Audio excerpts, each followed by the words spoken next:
शाम की तरह आज भी चारों ओर घंटे की आवाज गूंज रही थी। 7 बजने वाले हैं, अपने अपने घरों की तरफ बढ़ते रहें।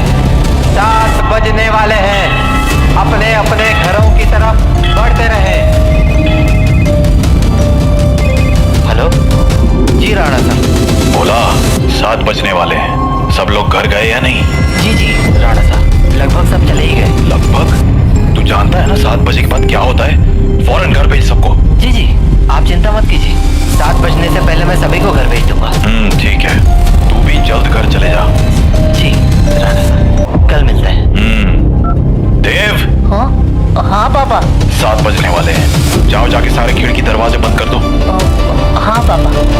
7 बजने वाला है, अपने अपने घरों की तरफ बढ़ते रहो।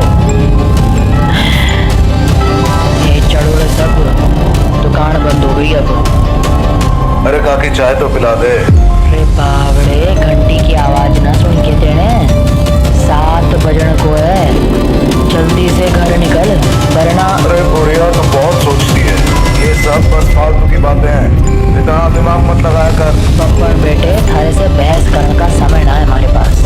बेहतर होगा कि 7 बजने से पहले तू अपने घर पहुंच जा, क्योंकि अगर रास्ते में वो मिल गए ना तो दोबारा यहाँ मत आइयो, क्योंकि मैं दरवाजा ना खोलूंगी, समझ गया? जा यहाँ से अब। हाँ जाता हूँ। हाँ बोलो राणा सा। काकी, सब लोग घर चले गए ना? हाँ सब चले गए। ठीक है, आप भी याद से खिड़की दरवाजे बंद कर लेना। रोज फोन करके यही बोले हैं तुम। अरे 7 महीनों से गांव में कुछ ना हुआ तो अब क्यों जाएगा? 7 महीने पहले जो हुआ था वो दोबारा भी हो सकता है, इसलिए सावधानी जरूरी है। पापा। हाँ? सारे खिड़की दरवाजे लगा दिए। और पर्दे लगाए? पर्दे क्यों? खिड़कियां लगा तो दी हैं, और वैसे भी वो लोग तो तभी अंदर आ सकते हैं ना जब उन्हें अंदर बुलाया जाए, तो फिर। देव, होश में हो? ये क्या बोल रहे हो? अरे हम पर्दे उनसे छिपने के लिए थोड़ी लगाते हैं, बल्कि इसलिए लगाते हैं ताकि हम उन्हें ना देख सके, उनसे बात ना कर सके और उनके बहकावे में ना आ सके। ऐसी गलती बहुत से लोगों ने की थी, उनके साथ क्या हुआ ये पूरा गांव जानता है, इसीलिए अच्छा होगा कि हम वो गलतियां ना दोहराएं। पापा, क्या मम्मी के साथ भी ऐसा ही कुछ हुआ था? क्या वो भी? 7 बज गए, जाओ जल्दी से जाके पर्दे लगा दो, वो लोग अब आते ही होंगे। हाँ। तो राणा सा की बात मानकर देव खिड़कियों पर पर्दे लगाने के लिए चला गया, पर अभी वो पर्दे लगा ही रहा था कि उसने ऐसा कुछ देखा जिससे उसके होश उड़ गए। देव बेटा। मम्मी, आप? हाँ बेटा, मैं ही हूँ। पर आप यहाँ कैसे? तुमसे मिलने आई हूँ बेटा। हाँ, पर आप तो मर गए थे ना? नहीं तो, देखो मुझे, मैं तो जिंदा हूँ। लेकिन पापा ने तो बोला आप मर चुके हो, फिर? तुम्हारे पापा झूठ बोल रहे हैं बेटा। मतलब आप मरे नहीं हो? नहीं, मैं तो बस रास्ता भटक गई थी, आज बहुत मुश्किल से तुम्हारे पास आ पाई हूँ, बस तुमसे मिलने। हाँ? सच्ची? हाँ बेटा, हाँ। अब चलो मुझे अंदर आने दो, 7 बज गए हैं, वो लोग आते ही होंगे। हाँ, मैं पापा को बोलता हूँ। नहीं, पापा को क्यों बुला रहे हो? वो मुझे देख तो पाएंगे नहीं, और जब तक मैं उन्हें समझाऊंगी तब तक तो बहुत देर हो जाएगी, इसलिए तुम ही जल्दी से दरवाजा खोल दो, जाओ। पर पापा ने 7 बजे के बाद दरवाजा खोलने से मना किया है। बेटा, मेरे पास ज्यादा वक्त नहीं है, मैं ज्यादा देर तक बाहर नहीं रह सकती। तुमने दरवाजा नहीं खोला तो? नहीं, मैं खोलता हूँ। थैंक यू बेटा। तो देव अपने घर के दरवाजे पर पहुंचा और दरवाजा खोल दिया, पर जब सामने कोई नहीं देखा तो उसने अपनी मम्मी को आवाजें लगानी शुरू की। मम्मी मम्मी अरे मम्मी कहाँ गई? मम्मी कहाँ हो? जल्दी आओ ना। देव, पापा तुमने दरवाजा क्यों खोला है? देव बेटा, मम्मी देव मम्मी को अपनी ओर आते देख ही रहा था कि तभी राणा शाह ने एकदम से लाइट्स बंद कर दी और लाइट के अचानक बंद होते ही देव पीछे पलटा तो उसके सामने अंधेरे में राणा शाह खड़े थे जो देव को चुप रहने का इशारा कर रहे थे। देव बेटा, अरे कहाँ चले गए तुम? देखो मैं आ गई। मम्मी से नहीं मिलोगे? देव देव। नंदिनी देव को आवाज लगा रही थी पर वो वहां था ही नहीं क्योंकि राणा शाह ने उसे बगल वाले कमरे में छिपाकर दरवाजा बंद कर दिया था। पापा बाहर मम्मी थी और देव शांत हो जाओ, मैंने कहा था ना तुम्हारी मम्मी मर चुकी है। पर पापा उन्होंने बोला वो जिंदा है और देव बेटा, तुम अंदर हो ना? दरवाजा नहीं खोलोगे? तुम्हारी मम्मी आ गई। दरवाजा खोलो बेटा। पापा कोई आवाज मत करो। लेकिन पापा मुझे मम्मी से मिलना है। तुम्हें अगर सच में लगता है कि वो तुम्हारी मम्मी है तो उनसे कल सुबह मिल लेना, ठीक है? पर अभी के लिए शांत हो जाओ। राणा साहब, ओ राणा साहब, अरे मिलने दो ना मुझे देव से। कब तक झूठ बोलोगे उससे कि मैं मर चुकी हूँ? राणा साहब, आप सुन रहे हो ना? पापा बेटा बिल्कुल भी ध्यान मत दो और आंख बंद करके सो जाओ। पर पापा मम्मी ये क्या बोल रही है? शांत रहो देव, कल सुबह मैं तुम्हें सब समझा दूंगा। पर अभी के लिए चुपचाप आंखें बंद करो और सो जाओ। तो देव अपने पापा के कंधे पर सर रखकर सो गया और जब सुबह हुई तो राणा शाह देव को आवाज लगाते हुए बोले, देव उठ जाओ, सुबह हो गई है। हाँ सुबह हो गई तो मम्मी से मिल सकते हैं ना आप? आओ मेरे साथ, तुम्हें तुम्हारी मम्मी से मिलाता हूँ। लेकिन जैसे ही दोनों कमरे के बाहर आए वहां कोई नहीं था। हाँ मम्मी कहाँ गई? मैंने कहा था ना कि वो तुम्हारी मम्मी नहीं थी। पापा वो मम्मी जैसे ही बात कर रही थी। बेटा मैंने समझाया था ना तुम्हें, पर्दे लगाने के पीछे की सबसे बड़ी वजह यही है कि हम उन्हें देख ना पाए, उनकी बातों में ना आ पाए। जैसे कल तुम आ गए। पर वो बोल रही थी कि वो मरी नहीं है, जिंदा है। अगर वो मर गई है तो यहाँ कैसे आ गई?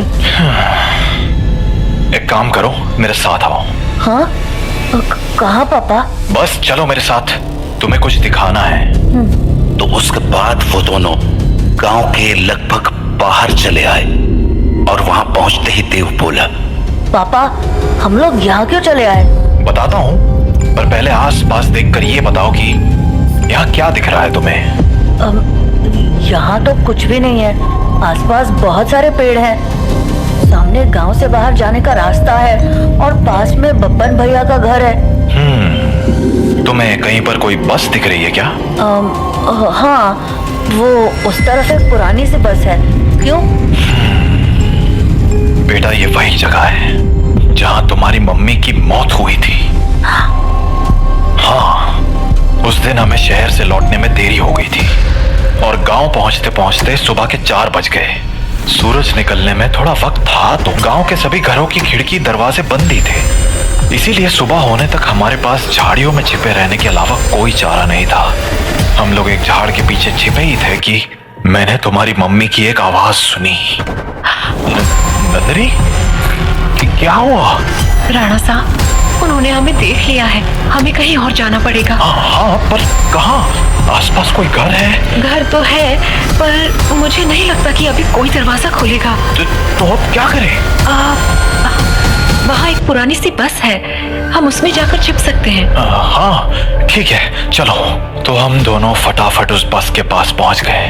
पर फिर फिर क्या हुआ? मैं तो बस के अंदर चला गया, पर तुम्हारी मम्मी मेरे पीछे नहीं आ पाई, क्योंकि वो बाहर खड़े होकर किसी से बात करने लगी। क्या हुआ बेटा, क्यों रो रहे हो? आंटी, मुझे बहुत डर लग रहा है। मैं बाहर छूट गई हूँ। मेरा घर बहुत दूर है। अरे बेटा रो मत, एक काम करो, मेरे पास आओ, हम लोग इस बस में छिप जाएंगे, फिर वो लोग हमें नहीं ढूंढ पाएंगे। सच में आंटी, कोई नहीं ढूंढ पाएगा? हाँ पक्का, कोई नहीं ढूंढ पाएगा। आ जाओ। थैंक यू आंटी, पर मैंने तो आपको ढूंढ लिया।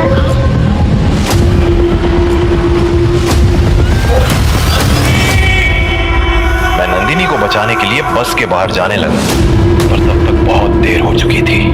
बस को उन लोगों ने चारों तरफ से घेर लिया था। हेलो अंकल, बाहर आओ ना, खेलो हमारे साथ। और शायद मुझे देखकर हंसे जा रहे थे। हेलो अंकल, बाहर आओ ना, खेलो हमारे साथ।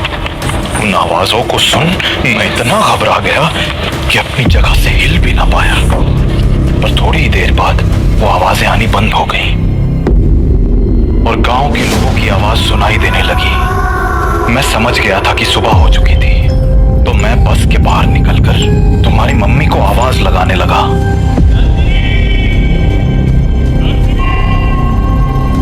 पर वहां अब कोई नहीं था। मैं कई दिनों तक उसके लौटने का इंतजार करता रहा, पर वो नहीं लौटी। फिर जब गांव वालों ने मुझे बताया कि रात 7 बजे के बाद उन बाशिंदों के साथ नंदिनी भी शिकार पर आती है, तो मुझे इस गांव का एक गहरा राज समझ आया। क्या राज? यही कि जो लोग रात को इस गांव में आते हैं वो इसी गांव के रहने वाले थे, पर उनकी मौत के बाद वो ऐसे बन गए। मतलब कल जिसे मैंने देखा वो तुम्हारी मम्मी नहीं थी बेटा, क्योंकि मरे हुए लोग वापस नहीं आया करते, इंसान बनकर तो बिल्कुल नहीं। अपने पापा से बात करने के बाद देव के मन में बहुत सारी बातें चल रही थी और वो उन्हीं ख्यालों में खोया हुआ काकी की दुकान में बैठा हुआ था कि तभी हर तरफ से घंटे की आवाजें आना शुरू हो गई। 7 बजने वाला है, अपने अपने घरों की तरफ बढ़ते रहो। चलो चलो, घंटा बज गया, निकलो अपने अपने घरों को। अरे बुढ़िया, तू फिर शुरू हो गई। बोला था ना ये सब फालतू की बातें। अरे बावड़े, दिमाग फिर गया है क्या तारा? जानता है ना, 7 बजे के बाद बाहर के हुए कच्चा चबा जावेंगे वो बाशिंदे। अच्छा, और तुझे कैसे पता कि वो कच्चा चबा जावेंगे? क्योंकि आज तक जो भी रात को बाहर रुका है वो मारा ही गया है। अच्छा, फिर थारा राणा सा कैसे बच गया? हाँ, वो भी तो फंसा था ना रात को अपनी लुगाई के साथ। मैंने बोला ना, थारी फालतू बातें सुनने के लिए हमारे पास टेम ना है। जा निकल अब यहाँ से। हाँ, जाता हूँ। इतना कहकर बब्बन वहां से चला गया, पर बब्बन की बात ने देव का ध्यान जरूर खींच लिया था। तो वो भी अब ये सोचने लगा था कि उस रात उसकी मम्मी तो मर गई, पर पापा कैसे बच गए। वो ये सब बातें सोच ही रहा था कि तभी काकी बोली, अरे छोरे, हाँ बात ना सुनी क्या तूने हमारी? बोला ना घर निकल। जी काकी। तो देव हड़बड़ाता हुआ काकी की दुकान से बाहर निकल आया। वो घर के लिए निकलने ही वाला था कि उसके मन में एक और ख्याल आया और वो सीधा बब्बन के पीछे चल पड़ा। बब्बन भैया! क्या हो गया छोरे? कहाँ भागा चला रहा है? वो मुझे ना आपसे एक बात पूछनी है। कुछ? वो अरे जल्दी बोल, बताया ना 7 बजने को है। तू घर नहीं पहुंचा तो थारा बाप सर पीट लेगा। वो आप वहाँ काकी को बोल रहे थे ना कि एक रात मेरे पापा और मम्मी बाहर रह गए थे और मम्मी को तो उन लोगों ने मार दिया था और पापा किसी तरह बच गए। तुम्हारे पास मारी ही बात दोहराने आया है के? जल्दी पूछना के पूछने तने। नहीं, मैं ये बोल रहा था कि आपका भी घर उसी टूटी फूटी बस के पास है ना? हाँ तो आपने कुछ देखा था क्या? कमाल है, बाप बंदा कानून और बेटा सरलॉक। हाँ, देखा था, सब देखा था। कैसे उन बाशिंदों ने थारी माँ को नोच खाया था। खाना तो वो थारे बाप को भी चाहते थे, और तारा बाप साला बस में छिपा बैठा था, और वो लोग न जाने क्यों अंदर ना जा पा रहे थे। वो सारे लोग सूरज निकलने तक बस को घेरे खड़े थे। कोई बस को पीट रहा था तो कोई चीख रहा था, पर अंदर कोई ना जा पा रहा था। पर वो लोग घुस क्यों नहीं पा रहे थे? क्योंकि 7 बज गए, बातचीत का टाइम खत्म। अब चल हमारे साथ। नहीं, मैं घर जाता हूँ। अरे बावले, अब घर जाने का मौका खत्म हो गया। आधे रास्ते में ही कोई ना कोई नोच खावेगा तुझे। चल अब हमारे साथ। तो बब्बन देव को लेकर अपने घर चला गया। वहीं राणा साहब अपने घर में परेशान हुए जा रहे थे। ये देव कहाँ रह गया? अब तक घर क्यों नहीं आया? काकी को पूछता हूँ। हेलो काकी। हाँ राणा साहब, हमारे को लग ही रहा था कि थारा फोन आवेगा। सब लोग जा चुके हैं और दरवाजे खिड़कियां भी लगा ली हैं मैंने, इसलिए चिंता मत। काकी देव है क्या वहाँ? हाँ, देव? वो तो कब का निकल गया यहाँ से। देव घर नहीं लौटा है क्या? तुम एक काम करो साहब, बाकी लोगों को फोन करके पूछ ले, क्या पता देव किसी के यहाँ रुक गया हो। ठीक है। जहाँ राणा साहब देव को हर जगह ढूंढे जा रहे थे, वहीं देव बब्बन के साथ उसके घर चला आया था। तो अभी वो दोनों साथ में बैठे ही थे कि देव को बाहर से एक जानी पहचानी आवाज सुनाई पड़ी। बब्बन, ओ बब्बन, देख मैं आ गई। ये तो मेरी मम्मी की आवाज है। सही पहचाना छोड़े, तारी मम्मी ही है बाहर। अब एक काम कर, यहीं रुक और यहाँ से तमाशा देख। तो बब्बन खिड़की के पास गया और पर्दे हटा दिए। हाँ छोरी, बुला रही थी ना मैंने, ले देख मैं आ गया। कितना इंतजार कराता है तू। इंतजार? अरे अभी तो आई तू। मैं तो रोज ही आती हूँ, तू मुझसे कभी मिलता ही नहीं। अरे थारे से तो रोज बात करूँ मैं। हाँ, पर मिलने का मतलब बस बात करना थोड़ी होता है, करीब भी तो आना होता है ना। अच्छा, हमारे करीब आना साथा ने। और नहीं तो क्या, खोल ना दरवाजा। कमाल है छोरी तू भी, अपने राणा सा को इतनी जल्दी भूल गई। जो राणा साहब देखेंगे नहीं, वो उन्हें पता कैसे चलेगा। कमाल है तू भी। वैसे थारे बेटे का क्या, वो तो देख सके है ना। ओफो बब्बन, तू भी ये क्या बातें करने लगा। हम दोनों के बीच में किसी दूसरे का क्या काम। जाना, दरवाजा खोल देना, मुझे तेरे से अच्छे से मिलना है। अच्छा चल ठीक है, खोल ही देता हूँ दरवाजा। तो बब्बन दरवाजा खोलने जा ही रहा था कि देव बोला, बब्बन भैया दरवाजा मत खोलना, वो मेरी मम्मी नहीं है। अरे यो बात तो मैंने भी पता है, यो थारी माँ तो अब बिल्कुल ना रही। अरे बब्बन भैया, मैं सच कह रहा हूँ, वो इंसान नहीं है। वो इंसान है या नहीं, ये तुझे अभी पता चल जाएगा, तू बस देखता जा। तो इतना कहकर बब्बन ने दरवाजा खोल दिया और सामने खड़ी नंदिनी से बोला, हाँ छोरी, मिलना था ना तने हमारे से, आजा अंदर आजा। बब्बन की बात सुनकर देव के तो होश ही उड़ गए, पर तभी कुछ अजीब हुआ। उसने देखा कि उसकी मम्मी दरवाजे पर तो खड़ी थी, पर दरवाजे से अंदर नहीं आ रही थी। क्या हो गया, रुक क्यों गई, आजा अंदर। नंदिनी कुछ देर तो वैसे ही खड़ी रही, पर फिर बोले, तो बाहर क्यों नहीं आ जाता बब्बन, मैं तुमसे यही मिल लूंगी। अरे अभी तो अंदर बुलाने को कह रही थी, बाहर बुला रही। देख छोरी, आना तो तुझे ही पड़ेगा, अब सोच ले। तो भी ना बब्बन, कितना इंतजार कराएगा, आ जाना बाहर। नंदिनी के जवाबों को सुनकर देव के मन में बहुत सारे सवाल उठने लगे थे, जैसे कि उसकी मम्मी घर के अंदर क्यों नहीं आ रही थी, और वो बार बार बब्बन को बाहर आने को क्यों कह रही थी। देव धीरे धीरे बब्बन के पास पहुंच गया, पर इससे पहले कि वो बब्बन से कुछ पूछता, उसे नंदिनी ने देख लिया और वो बोली, अरे बेटा देव, तुम भी यहाँ हो? आओ ना, मम्मी से नहीं मिलोगे? कल हम मिल नहीं पाए थे ना? आ जाओ, आज मिलते हैं। देखो, बाहर तुम्हारे साथ खेलने के लिए इतने सारे बच्चे भी हैं। अब खूब मजे करेंगे। आ जाओ बेटा।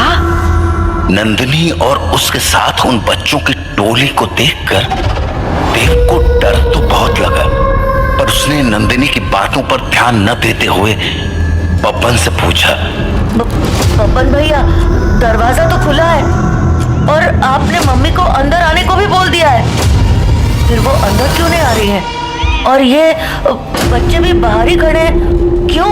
समझदार लगे तू, सही सवाल पूछना जाने हैं। हाँ, मतलब यो कि जिस रात मैंने तारी माँ को मरते हुए देखा, उस रात मैं भी यही सोच रहा कि आखिर इन बाशिंदों ने थारे बाप को क्यों नहीं मारा, वो बस के अंदर क्यों ना गए। अगली सुबह मैं बस के अंदर गया, ये देखने कि आखिर वहां ऐसा था क्या जिसने उन बाशिंदों को रोक दिया।